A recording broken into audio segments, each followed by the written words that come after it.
Baik, dalam seri digital marketing kali ini kita akan membahas tentang market research atau riset pasar. Riset pasar adalah proses pengumpulan, pencatatan, dan analisis data kualitatif dan kuantitatif. Data ini biasanya berkaitan dengan karakteristik pasar tertentu. Peneliti pasar menggunakan teknik seperti studi kelayakan, evaluasi periklanan, survei kepuasan pelanggan, studi pelacakan, dan sebagainya. Kemudian telah ditetapkan bahwa sebagian besar produk atau kegagalan perusahaan berasal dari fakta bahwa sedikit atau tidak ada riset pasar yang dilakukan sebelumnya. Seperti yang dikatakan, gagal mempersiapkan berarti bersiap untuk gagal. Lantas, di mana letak pentingnya riset pasar dan apa manfaat yang terkait dengannya? Yang pertama adalah untuk mengidentifikasi produk atau layanan baru. Riset pasar dapat membantu Anda menemukan produk atau layanan baru. Apa yang dibutuhkan pasar dan bagaimana Anda dapat menyediakannya. Masalah utama dalam mengembangkan produk atau layanan tertentu dapat diidentifikasi dan dapat membantu Anda menghindari kesalahan mahal dalam pengembangannya. Ini juga membantu Anda menetapkan faktor yang paling penting bagi pelanggan dan bagaimana Anda dapat memasukkan faktor-faktor tersebut ke dalam apa yang Anda inginkan atau Anda bawa ke pasar. Selanjutnya, riset pasar juga berguna untuk mengidentifikasi calon pelanggan. Data demografi seperti jenis kelamin, usia, pendapatan, pekerjaan, dan gaya hidup dapat membantu Anda memahami basis pelanggan Anda lebih dalam. Jika Anda tahu seperti apa pelanggan Anda saat ini, Anda sekarang dapat memasarkan produk atau layanan Anda kepada siapa di masa depan. Pemasaran ke jenis pelanggan yang salah dapat menyebabkan produk berkinerja buruk. Yang ketiga, fungsinya adalah untuk menetapkan kelangsungan hidup produk atau layanan, jadi produk atau jasa Anda. Jika perusahaan Anda sudah berencana membawa produk atau jasa baru ke pasar, Anda harus terlebih dulu menentukan apakah pasar terbuka untuk itu. Akankah produk tersebut disambut? Apakah produk tersebut dibutuhkan oleh pelanggan yang Anda targetkan? Akankah itu layak dan apa potensinya untuk berhasil? Selanjutnya, nomor 4 adalah mengantisipasi dan menemukan tren pasar masa depan. Jadi dengan riset pasar Anda bisa mengetahui pasar Anda dan tren yang muncul di masa depan. Dan demikian Anda dapat mengembangkan strategi yang akan membantu Anda melawan tren penurunan yang mungkin mempengaruhi bisnis Anda. Namun jika tren naik, pada gilirannya dapat dimanfaatkan untuk memajukan bisnis Anda. Nomor 5, fungsi riset pasar adalah untuk menjaga perusahaan Anda di depan para pesaing. Jadi bisa digunakan sebagai studi banding yang sangat bagus untuk melacak kemajuan pesaing Anda dibandingkan dengan kemajuan perusahaan Anda. Jika mereka bergerak jauh di depan Anda, ini adalah kesempatan besar bagi Anda untuk mempelajari apa yang mereka lakukan secara berbeda untuk Anda. Strategi bisnis dapat dikembangkan lagi untuk lebih maju dari pesaing Anda. Dan yang nomor 6, fungsinya adalah untuk memutuskan strategi pemasaran terbaik. Riset sangat bagus untuk menetapkan media atau saluran apa yang merupakan cara terbaik untuk menjangkau mereka yang benar-benar tertarik dengan apa yang Anda tawarkan. Jika Anda dapat menemukan bahwa basis pelanggan Anda lebih sering mengunjungi media tertentu daripada yang lain, akan masuk akal bahwa upaya Anda harus difokuskan di sana dan bukan di tempat lain. Sumber daya sangat berharga, jadi menempatkannya di tempat yang menjamin kesuksesan adalah hal yang mudah. Nomor 7, untuk mengurangi risiko dan meningkatkan profitabilitas. Memiliki pengetahuan yang tepat dapat membantu Anda mengurangi risiko yang diambil perusahaan Anda, dan jika perlu, untuk membantu Anda memahami risiko apa yang layak diambil berdasarkan informasi masa lalu dan prediksi tren masa di masa mendatang. Riset pasar membantu membangun kelangsungan pasar yang mengurangi risiko kegagalan. Mengetahui kebutuhan pelanggan Anda juga penting untuk mengurangi risiko, karena mengurangi risiko juga membantu meningkatkan profitabilitas di penghujung hari. Nomor 8, mengidentifikasi ancaman dan peluang. Banyak dari Anda mungkin pernah mendengar tentang analisis SWOT. SWOT adalah singkatan dari kekuatan, kelemahan, peluang, dan ancaman. Riset pasar dapat membantu menentukan keempat bidang ini. Di manakah letak kekuatan dan kelemahan perusahaan Anda? Peluang apa yang tersedia untuk bisnis Anda di pasar? Kemudian ancaman atau risiko apa yang perlu Anda atasi atau hindari agar berhasil? Yang kesembilan, membantu memahami pelanggan yang ada. Jadi fungsi riset pasar ini dapat membantu Anda untuk memahami pelanggan yang ada pada tingkat yang lebih dalam. Pelanggan Anda itu kompleks, dan apa yang mungkin mereka butuhkan sebelumnya mungkin bukan yang mereka butuhkan sekarang. Untuk menjadi sukses, Anda perlu memeriksa denyut nadi basis pelanggan Anda secara teratur. Apakah kebutuhan mendesak mereka? Apakah kebutuhan baru yang dapat dipenuhi oleh perusahaan Anda? Apa pendapat mereka tentang perusahaan dan produk Anda? Nah, riset pasar juga membantu untuk menetapkan tingkat kepuasan pelanggan. Jika Anda menemukan tingkat kepuasan mereka rendah, Anda akan dapat mencari tahu alasannya dan memperbaikinya. Namun jika tingkat kepuasan mereka tinggi, Anda dapat menetapkan mengapa tingkat kepuasan itu bisa tinggi dan belajar bagaimana mempertahankannya. Dia yang terakhir, nomor 10, adalah membantu dalam penetapan tujuan yang realistis. Data real time tentang pasar dan basis pelanggan Anda dapat membantu Anda menetapkan tujuan yang dapat dicapai. Menetapkan pola pertumbuhan dari waktu ke waktu memungkinkan Anda mengetahui apa yang dapat Anda harapkan di masa depan dan rencana apa yang dapat Anda terapkan untuk secara bertahap mengembangkan pertumbuhan itu dengan cara yang realistis. Jika Anda menetapkan tujuan yang tidak dapat dicapai, Anda akan menggunakan sumber daya Anda secara berlebihan, gagal, bahkan sebelum Anda memulai, dan kehilangan tujuan yang lebih baik untuk perusahaan Anda dalam jangka panjang.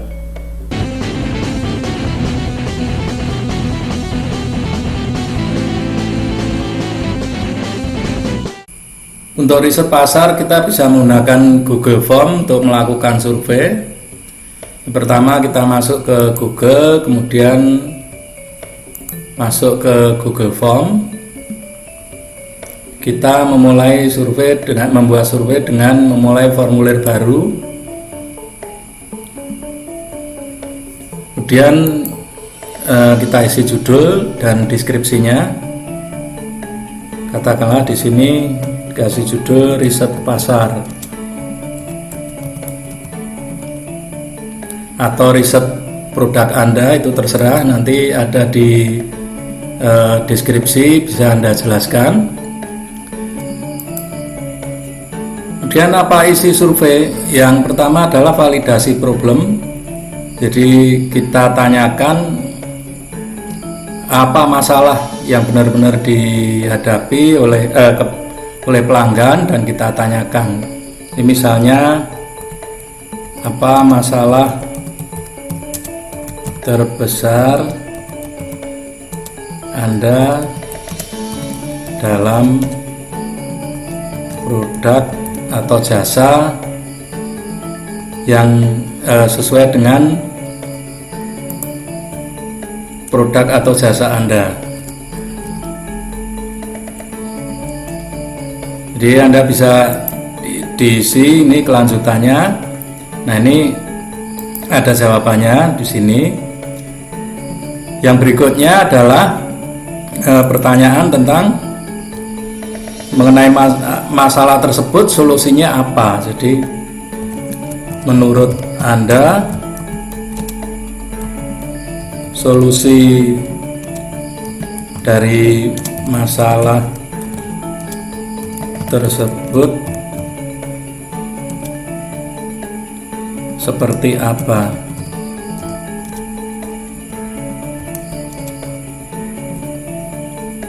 Mohon dijelaskan.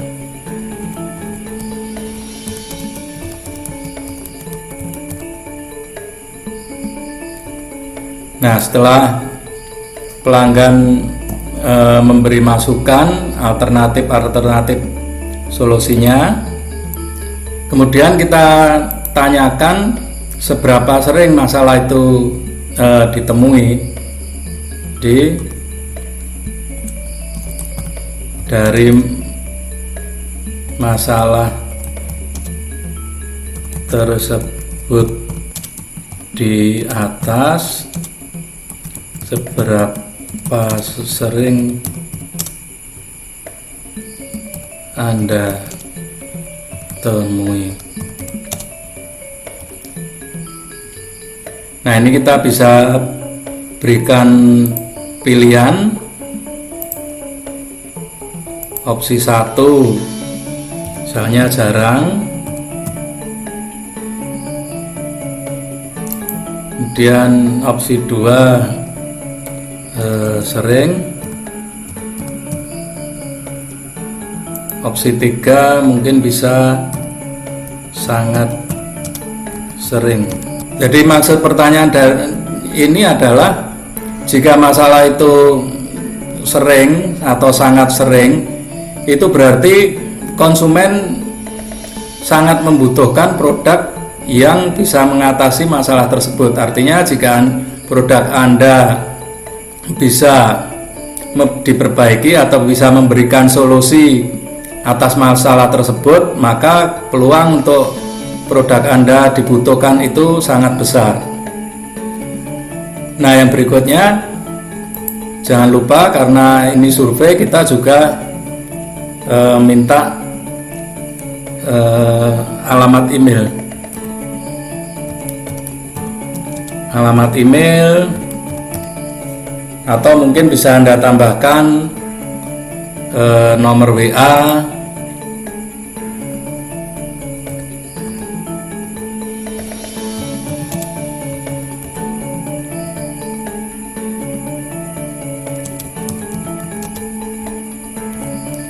Ini fungsinya adalah Anda mendapatkan data. Jadi nanti ketika ada perubahan atau Anda sudah menemukan solusi atau untuk perbaikan produk Anda bisa menawarkan, dan ini Anda sudah mendapatkan calon pelanggan yang potensial. Demikian cara membuat survei di Google Form.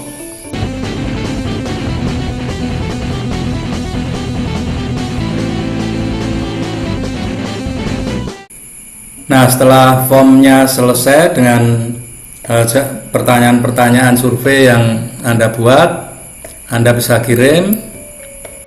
Anda bisa kirim formnya melalui email, pakai tautan, nanti disebarkan di WA group atau di media sosial, atau bisa dengan sematan disematkan di website Anda. Nah, bagaimana cara supaya orang mau merespon dan mau mengisi survei Anda? Kalau di sini tulisannya saya mengundang Anda untuk mengisi form berikut. Ini orang akan susah untuk merespon. Karena apa? Karena dia tidak menemukan kepentingan atau keuntungannya untuk mengisi form ini. Nah, kata-katanya bisa Anda rubah supaya orang tertarik dan mau mengisi karena merasa mendapatkan manfaat atau memiliki kepentingan untuk mengisi form tersebut. Jadi bisa ditulis dengan Misalnya dengan kami ingin mengetahui seberapa besar problem Anda terhadap produk atau apapun produk Anda, ya, bisa jasa atau Anda, untuk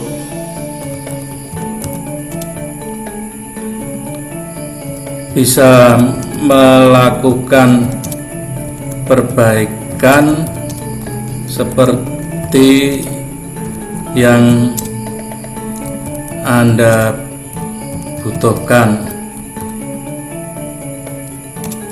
Kiranya Anda berkenan untuk mengisi survei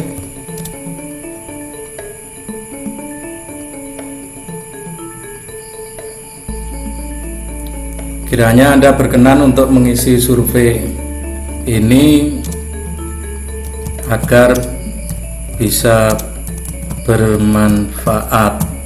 Nah, seperti itu. Jadi intinya adalah bahwa kita atau Anda berharap agar konsumen atau yang Anda harapkan untuk mengisi survei itu pendapatnya adalah untuk memperbaiki problem dan nantinya akan bermanfaat bagi dirinya sendiri dan orang lain, sehingga orang tertarik atau bersedia untuk mengisinya. Demikian untuk bagaimana kita mencari atau mendapatkan orang yang bersedia untuk mengisi survei.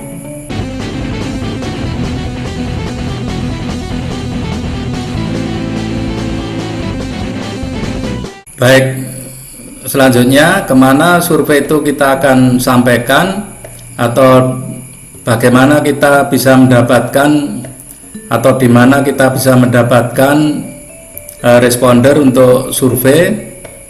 Seperti di awal kita bisa disampaikan bahwa bisa lewat email, bisa lewat tautan atau sematan. Jadi salah satu contohnya kita bisa masuk ke media sosial, kemudian masuk ke grup-grup yang sesuai dengan pangsa pasar yang kita harapkan. Jadi misalnya kalau makanan, misalnya ke makanan, di sini banyak grup-grup tentang makanan, tentang kuliner, sehingga Anda bisa masuk dan bisa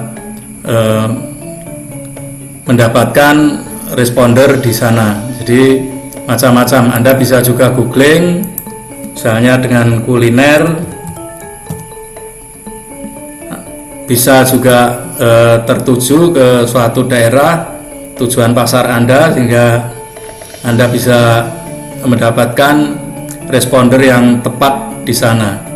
Selanjutnya, ini yang penting, bagaimana kita mendapatkan input atau mengevaluasi hasil dari survei itu, jawaban-jawaban atau respon yang penting. Yang pertama, Anda bisa kelompokkan. Jadi Anda ambil untuk masalah yang paling sering ditemui. Jadi ini kan semakin Anda bisa memecahkan masalah yang paling sering ditemui, berarti produk Anda akan semakin banyak dibutuhkan. Nanti dikelompokkan dari yang semakin sering ini, kemudian Anda kelompokkan juga masalahnya apa dan solusi mereka apa. Nah, ini akan menjadi masukan penting untuk mengembangkan atau memperbaiki produk Anda, supaya produk Anda itu menjadi solusi bagi problem yang sering ditemui oleh pelanggan. Itu artinya jika produk Anda itu merupakan solusi dari problem yang sering ditemukan oleh pelanggan, artinya produk Anda akan semakin sering dibutuhkan. Demikian tentang riset pasar. Kita akan berbincang dalam topik-topik yang lainnya. Sampai jumpa.